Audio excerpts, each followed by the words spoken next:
In this video, we're going to learn how to solve an equation. So if we have a problem like this that says what value of y makes the equation true, and here's the equation we have. 2 times bracket 2 plus 3 close bracket equals y plus 5. The first step is to calculate the number on the left side of the equation. This is the left side of the equation. So we could calculate out this number. So remember to calculate the brackets first, right? Always do the brackets first. So this is how it looks when we've calculated the 2 plus 3, which is 5. So now we're left with 2 times 5 equals y plus 5. So 2 times 5 equals 10.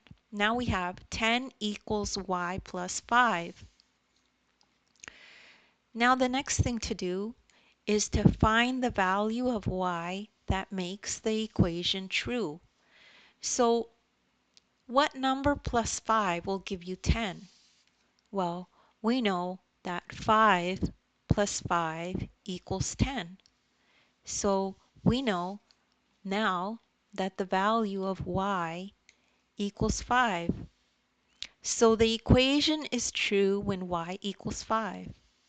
There's only one value that will make this equation true, and that is 5. So that's the end of the lesson, and don't worry if you don't understand this right away. You could just rewatch the video. As well, there's links in the description to other videos of mine that are like this if you need extra help. As well, you could download the ebook. In the ebook, there's this exact lesson in it, and you could follow along in the ebook as you watch the video. Make sure to like and subscribe, and thank you so much for listening.